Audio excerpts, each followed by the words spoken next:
শুভ সকাল বন্ধুরা, কেমন আছো তোমরা সবাই? আশা করছি তোমরা সবাই খুব ভালো আছো আর আমরাও ভালো আছি। আমার আরও একটি নতুন ভিডিওতে তোমাদের সবাইকে অনেক স্বাগত জানাই।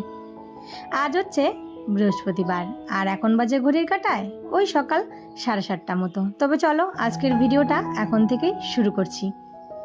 তো বন্ধুরা, তোমাদের কাছে একটাই রিকোয়েস্ট, ভিডিওটা পুরোটা দেখার জন্য অনুরোধ রইল। আশা করি ভিডিওটা তোমাদের একটু হলেও ভালো লাগবে। ঘুম থেকে উঠেই তো সমস্ত বাসি কাজগুলো সেরে নিয়েছি, চান টান করে তারপর সোজা চলে এসেছি রান্নাঘরে।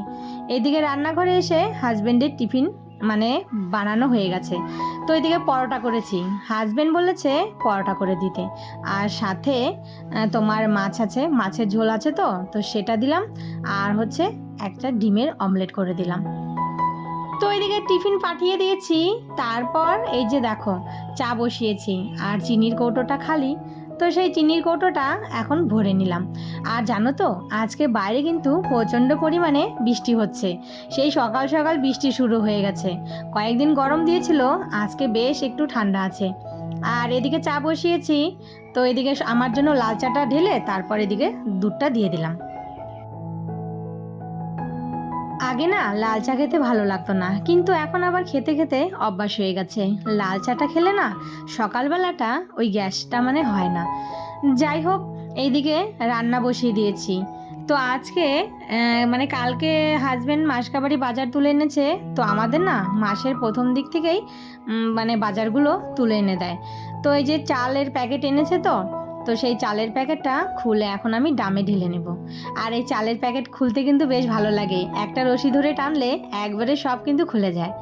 তো এখানে চালের প্যাকেটটা একটু খুলেছি, তো চালটা দেখি একটু হালকা ঘোলা ঘোলা, মনে হয় একটু পুরনো চাল। ওই প্যাকেটে না কেমন কখন কোন সময় কোন চালটা চলে আসে, চালটা একই আছে কিন্তু একটু কালারটা আলাদা। আগের ডামের চালটা হচ্ছে একটু চকচকা আর এই চালটা একটু ঘোলা ঘোলা। তাই আমি আর পুরো চালটা ডামে না ঢেলে রেখে দিলাম। তো হাজব্যান্ডকে দেখাবো, যদি বলে যে না অল্প করে রান্না করলাম, এই যে এইটুকু, যদি খাওয়া যায় তাহলেই ঢালবো, আর না হলে ঘুরিয়ে দেব। তো এই যে চালের প্যাকেটের ভিতরে কেমন চাল থাকে সেটা তো আর বলা মুশকিল। তো প্যাকেটটা খুলেছি তাই বুঝতে পারলাম। তো বিকেলবেলা যখন হাজব্যান্ড ডিউটি থেকে বাড়ি আসবে তখন ওকে দেখানোর পরেই চালটা ঢালবো। তো চালটা ওইভাবেই কিন্তু রেখে দিয়েছি। তো ভাতটা বসিয়ে চলে আসলাম এই যে দেখো ঘরে। তো কয়েকদিন থেকে ঘরটরগুলো একটু পরিষ্কার করা হচ্ছে না। আর এই যে ভাদ্র মাস যাচ্ছে, দুর্গাপূজাও এসে গেল, আর একটা মাস বাকি, তারপরে কিন্তু পূজা শুরু হয়ে যাবে। তাই ভাবলাম যে ঘরটরগুলো এর মধ্যে একদিন ঝাড়তে হবে। আর ওই 1-2 দিন পর পর তো ঝাড়তেই হয়, কিন্তু ভালো করে একদিন ঝাড়তে হবে পুজোর আগে আগে।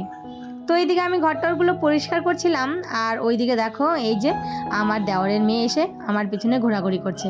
ও কিন্তু রোজই সকালবেলা আসে, জানো তো, ওর একটা নেশা দুধ চা খাওয়ার। সেটা হচ্ছে সকালে এসেই বলবে, বম্মা চা দাও না। তো যখন আমরা হয়তো কোনো দিন চা খেয়ে ফেলি তখন তো বলি যে না চা নেই। আর তোমার কোনো দিন হয়তো একটু আগেই আসে, তখন কিন্তু আমাদের সঙ্গে বসে চাটা খেয়ে যায়। ও আবার চা খেতে একটু ভালোবাসে, এসেই বলবে বম্মা চা দাও না। যদি দুপুরবেলাও আসে তবুও বলবে যে বম্মা চা চা দাও, আমাকে চা দাও। তো বম্মা তো বলতে পারে না, আমাকে বলে বয়া, সেই ছোটোবেলা থেকেই বয়া বলে ডাকে। তো এদিকে না ও খেলা করছে, আর এইদিকে আমি তাড়াতাড়ি করে ঘরটরগুলো এই যে একটু হালকা হাতে ডাস্টিং করে নিলাম। তো চলে আসলাম আবারও রান্নাঘরে এসে একটু ডাল বসালাম, আর ডালের মধ্যে ছেলের জন্য একটা ডিম আর আলু সেদ্ধ দিলাম। তো এদিকে আমার ডালটা ফুটে এসেছে, এখন ডালটা আমি সম্বার দিব। আর আজকে জানো তো ছেলেদের টিচার ডে আজকে। তো ছেলেরা বলতে বড় ছেলে তোমার যাবে হচ্ছে সন্ধেবেলা ওর টিউশনে, আর ছোট ছেলে স্কুলে যাবে, স্কুল থেকে এসে টিউশন যাবে। আর সকালবেলা পরোটা করেছিলাম, তো ছোট ছেলে সেই পরোটা খেয়েছে আর ভাত খাইনি। তো আমার ঘরে জানো তো আজকে অনেক ভাত নষ্ট হয়েছে। তো রান্না বান্না হয়ে গেছে, মাছের ঝোল করেছি, আর হচ্ছে আলু সেদ্ধ দিয়েছি, এদিকে তোমার ডাল করেছি। আর এই যে রান্নার পরে যে গরম গরম কড়াইটা, এটা কিন্তু আমি রোজই মাজি। তো এইভাবে কিন্তু দেখো কড়াই মাজলে কড়াইটা কি চকচকা হয়ে গেছে না। তো রান্না টান্না হয়ে গেছে, এখন এই যে রান্নাঘরটা একটু পরিষ্কার করে নিচ্ছি। তো বন্ধুরা, তোমরা যারা এই পর্যন্ত আমার ভিডিওটা দেখছো তো প্লিজ একটা লাইক দিয়ে দিও। আর আমার এই ভিডিওর কোনো অংশ যদি তোমাদের ভালো লেগে থাকে তাহলে অবশ্যই একটা লাইক কমেন্ট শেয়ার করে দিও। আর চ্যানেলটা সাবস্ক্রাইব করতে কিন্তু ভুলো না। আর যারা অলরেডি এই কাজটা করে দিয়েছো তাদেরকে অসংখ্য ধন্যবাদ।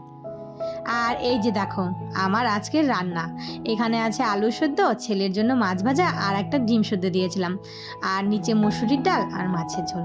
তো ছেলে আমার সকালবেলা রুটি খেয়েছে, তো ডিমটাও আর খাওয়া হয়নি, আর এই যে মাছ ভাজাটাও রয়ে গেছে।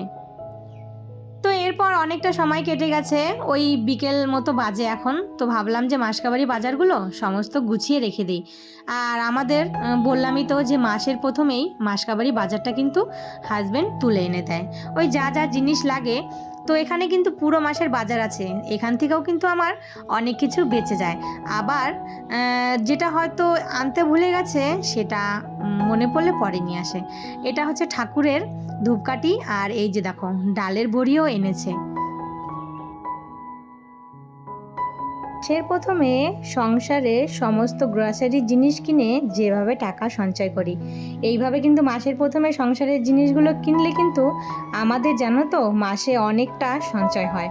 তো এই যে অনেক মাসে দেখবে জিনিস অনেক রয়ে যায়, তারপরের মাসে কিন্তু সেটা আর কিনতে হয় না। এই করে করে কিন্তু কিছু কিছু টাকা জমিয়ে আমাদের কিন্তু একটা হাত খরচা হয়ে যায়। আমাদের মেয়েদের কিন্তু এক্সট্রা ইনকাম বলতে আমাদের হাউস ওয়াইফদের, যারা জব করে তাদের কথা ছেড়েই দিলাম, আমরা তো আর জব করি না, আমাদের ওই সংসারটাই হচ্ছে জব। আর এটা হচ্ছে বিনা পয়সার জব, এটাতে কোনো কিন্তু টাকা পয়সা নেই। এইভাবেই কিন্তু আমাদের সঞ্চয় করে কিছু একটা করতে হয়। আর এদিকে সমস্ত ডালগুলো ভালো করে কৌটোতে ভরে রেখে দিচ্ছি। এখানে ছোলার ডাল, মাসকালার ডাল, শুকনো লঙ্কা আর হচ্ছে মসুরির ডাল। তো চলো বন্ধুরা, আজকের ভিডিওটা তবে এখানেই শেষ করি। সবাই ভালো থেকো, সুস্থ থেকো। আর আজকের ভিডিওটা কেমন হয়েছে অবশ্যই কিন্তু একটা কমেন্ট করে জানিও। আবারও দেখা হবে নতুন কোনো ভিডিওর সাথে, ততক্ষণের জন্য টাটা।